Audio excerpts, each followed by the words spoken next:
वर्तम भर भिटाई जी कालम अल्लाह ॾाही मथियां। जीअं त अक़ल ॿई पासा विढ़ंदो आहे, कचो बि ॾेखारे त पके ते बि चाढ़े।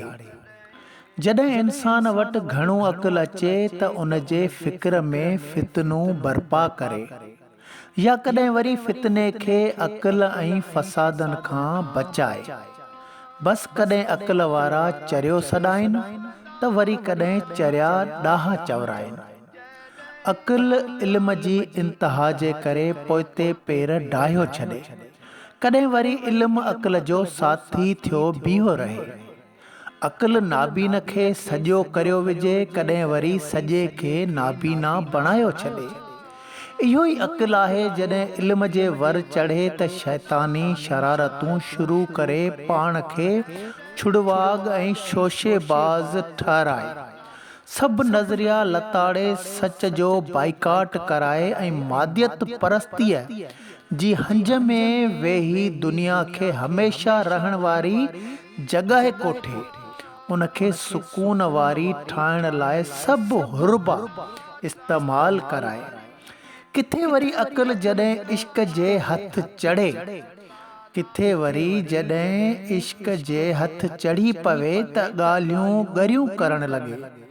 वरी भिट ते भिटाई जे रूप में लतीफ़ जे नाले सां उहे राज़ बयान करे जेके कंहिं वक़्त में मौलाना रूमीअ मसनवीअ में आखाणियुनि जे सहारे उहे अक़ल ऐं इश्क जूं रमज़ूं परूड़े ऐं बयान कयूं आहिनि, जो रहंदी दुनिया ताईं गुम नथियूं करे सघजनि। ईअं उन अक़ल खे इश्क झटको ॾेई, कॾहिं वरी सचल सरमस्त थी सचल सारो सच बीठो अलापे।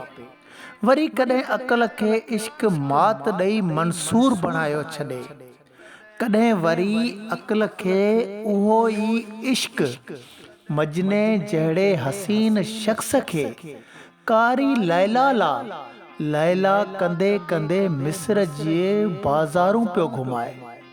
किथे वरी अक़ल उन इश्क खां मात खाई भिटाईअ जी सूरमियुनि ससी मारी सुहिणीअ वांगुरु अहिड़ियूं माया नाज़ तारीख़ूं रक़म कराए छॾे, जेके इंसानी समाज में हमेशा गूंजंदियूं ई रहनि। बस अक़ल विच इश्क जे कॾहिं अचो वञे, कॾहिं वरी अक़ल जे पनारे। बस अक़ल ॿिन्ही पासे आहे, कॾहिं इश्क जे रूप में, कॾहिं इल्म जे रूप में। कॾहिं इश्क पोयां अक़ल लिकियो वञे, कॾहिं वरी अक़ल जे पोयां इश्क लिकियो वञे। बस जंहिं बि अक़ल ते इश्क जो पर्दो चढ़ियो, उहो अक़ल शाह साहब थी उभरियो। पर जंहिं अक़ल ते इल्म ज़ाहिर थी आयो त उहो फ़िरऔन ऐं शद्दाद यज़ीद थी तारीख़ जे वर्कनि में गुम थी वियो।